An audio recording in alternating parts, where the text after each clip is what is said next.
The article is called "I May Fail NaNoWriMo This Year, but It Didn't Fail Me." So Gelato Wars, I believe, is the title of the novel she was working on this time. So we'll just go through the article and kind of talk about some of the things that are going on here. And I believe this aligns with some of my own thoughts on NaNoWriMo and some of the struggles authors have gone through.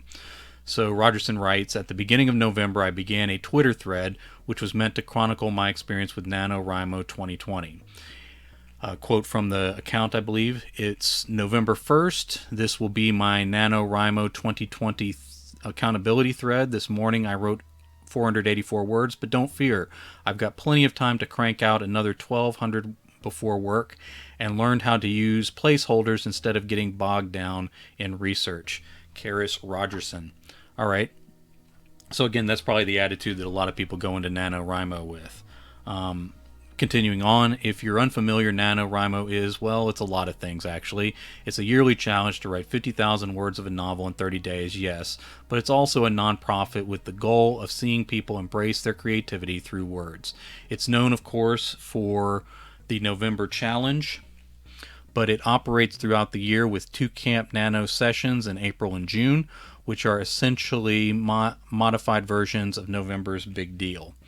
I've participated in Nano since 2013 when I was a junior in college. A friend of mine introduced me to it, and I dove in recklessly, fast drafting the first 52,000 words of the first novel I ever completed and queried. I did things like go to write-ins, including an all-night write.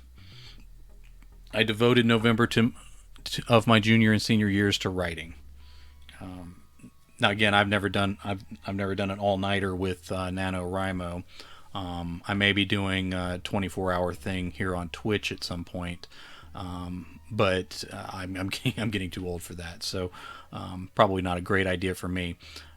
Poll quote here: "There's no feeling quite like crossing that 50K finish line, knowing you've poured blood, sweat, and tears into a project."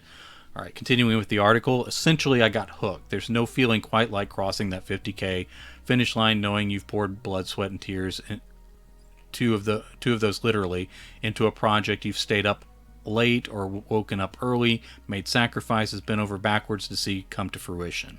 I've participated in Nano every year since, but I haven't won it since.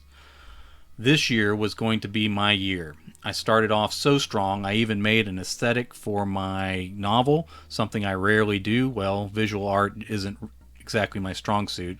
The first day of November, I hopped on a Skype call with a friend I'd met through Twitter several years ago, and we chatted for more than an hour about our respective projects. I got so excited about hers and equally about mine. The book I'm working on this year is a young adult contemporary. I hesitate to call it a rom-com, even though that's the intention, because I've written 4 books so far and haven't managed to wring a romance out of a single one of them, but the end goal for this one is love. All right, now, one thing I want to note there is the fact that since her senior year of college, she has completed and apparently published 4 books. I assume she's published them, I'm not positive. But all these like quote unquote failures with NaNoWriMo, Rogerson's still putting out work, and I think that's significant. I think that matters, and it's one of the things that failing at NaNoWriMo kind of takes some of the credit away from, I think. But I believe that's probably the point we're getting at in this story anyway. So I believe I'm agreeing with Rogerson's take here. It involves 2 ex-best friends, talking about the novel again, in a small seaside town in Italy, working for their family's competing gelatery. I'm not sure if I'm saying that right. Participating in an escalating series of challenges and forfeits, and I'm having so much fun working on it. For the first time in a long time, for the first time in years of writing, I'm letting myself let go. See, the thing is, I've known I wanted to be published author at least since I was 7 years old. I've been writing since then, partial manuscripts, full novels, essays, poems, you name it. But since then, everything I've sat down to write has had this pressure on it. I know what they say, that you're supposed to write for yourself and for fun and not think about publication, but that's never been possible for me. I've known that was the end goal, and that's always colored, often shifted, stifled my creativity. Now there's where we probably have a little bit of a philosophical difference, I think. For one thing, I don't think there's a problem, generally speaking. Now, of course, there's a caveat here that I'm going to give give deference to Rogerson on this. But I don't think there's a problem thinking about publication. I think in some cases that's actually a positive to think of that end goal, and sometimes not thinking about it may be part of the reason why a person stops early, why they give up on manuscripts, why they have a bunch of unfinished pieces. So I think for a lot of folks, not thinking about publication may actually get in the way of starting, finishing, perfecting, editing, querying work, and so forth. Now, where Rogerson says that pressure stifles creativity, now that's a problem. Now I think that's the point where adjustments need to be made. For me personally, one thing I have trouble with that I'm not sure is a problem for a lot of authors, and I've talked about this a number of places, is that word count gets up in my head. The more I think about word count, the less productive and creative I am. So I've done my best to exclude word count. I have word minimums where I know on a certain day I need to go past a certain point, and then once I pass that point on that project, I'm done counting. Now I may stop at that point, or I may keep going, but wherever I stop, that's the end of it. I'm not tracking how many words that is. I'm just going to hit the next word minimum, add 2,000 words or 1,000 words or 500 words, depending on how steep the deadline is, and then I move on. And typically, especially since I'm working on multiple projects at a time, I'll typically try to stop pretty soon after that word minimum if I got multiple things to work on in a day. Now, during a day, I may have an 8,000 word day, I may have a 3,000 word day, I may have a much smaller word day if I've got a lot of editing work or that kind of thing that I'm doing.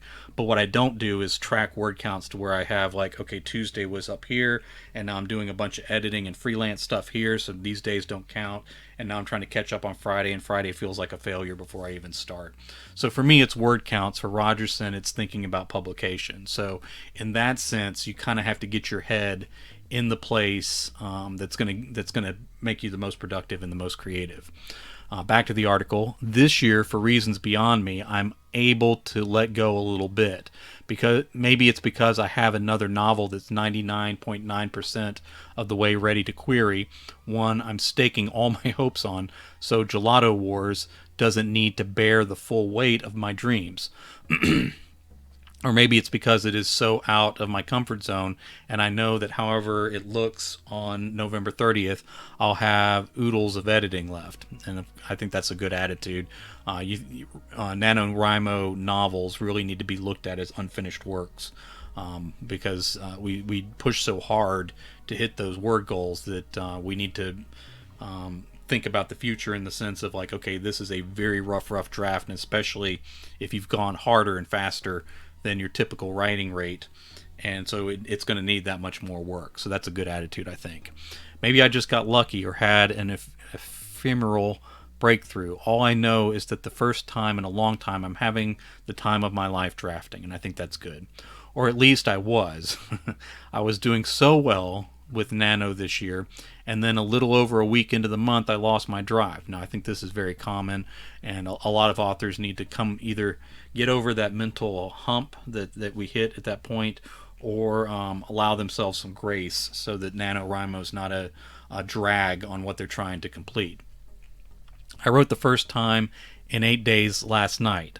It was really tough. I had to search deep within myself to find the flow of the story again, and I only wrote about 1,000 words, far fewer than the 3,000 plus which the NaNoWriMo site is telling me I need to pen daily to finish by the end of the month. Okay, now here's where NaNoWriMo runs into problems, I think, and I think this is a common story that a lot of people need to pay attention to.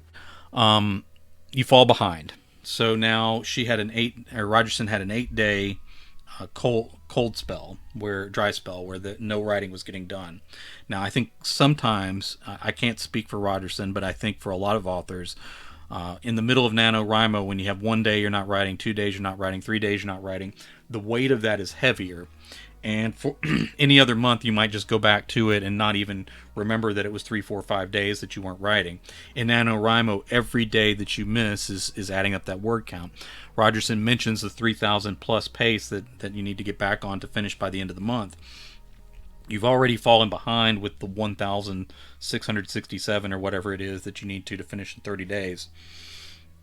Now you have 3,000. Now you're looking at essentially double that, close to double that. So what you weren't able to do in a smaller section here, now you got to do almost double that consistently, and that is a huge barrier, I think, and that's part of why people fail at NaNoWriMo. And I think in some cases there's less writing that goes on if this weight of this lofty goal was not there.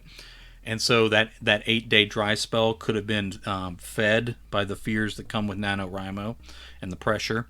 And then coming back to it takes this great mental leap that isn't just as simple as, okay, I'm just going to start the project again. Now I'm having to overcome all this failure, future failure that I've placed on myself. And I think this is something a lot of authors would do well to not fall into. And the idea of like, okay, I haven't failed at NaNoWriMo. I've written 15,000 words or whatever it is, and I'm 15,000 words closer to my goal. Now that's a good place to jump off from. Saying I'm 15,000 words closer to my goal is a lot better than saying, well, I'm 35,000 words behind.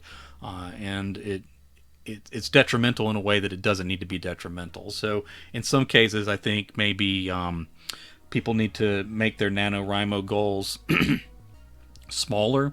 Go for the 20,000 words, and then everything you do beyond 20,000 words is additional, and that's very motivating, even when you miss a day here or there.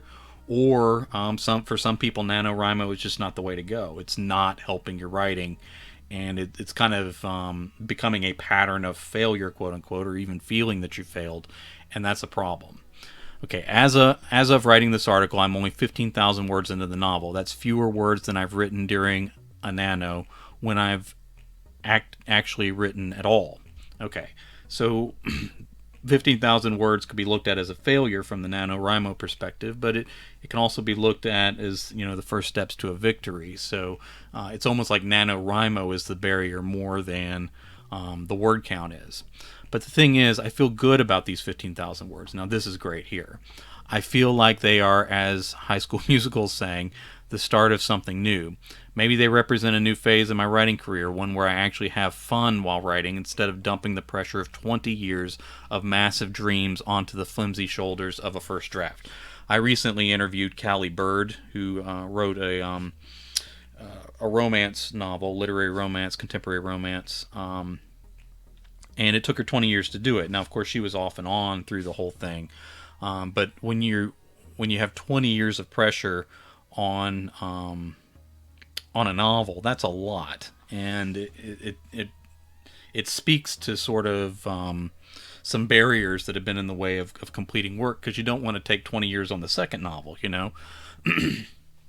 So obviously the 20 years is not ideal. That's not a pattern you want to repeat, or like you're going to not have as much work out as you probably want to. All right, so continuing on, I hope so.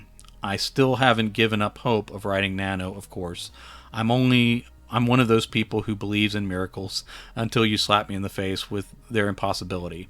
But I know that even if I don't, this is a story I want to carry on with, whether it goes anywhere ever, or whether I just write it for the joy it's bringing me and then shelve it. That's something future Karis will have to figure out. Present Karis is just happy. I'm finding joy in writing again, and that's a very positive thing. I don't know Karis Rogerson personally. I've read 2 articles from Rogerson that I think are really great, including this one. But I would encourage to look at publication again, like get the queries out. I believe Rogerson's doing that. There's a novel 99.9% done that's going to be queried out, and I think Rogerson is finding a equilibrium that works for her as an author, and I think that's a very positive thing. So excellent job there.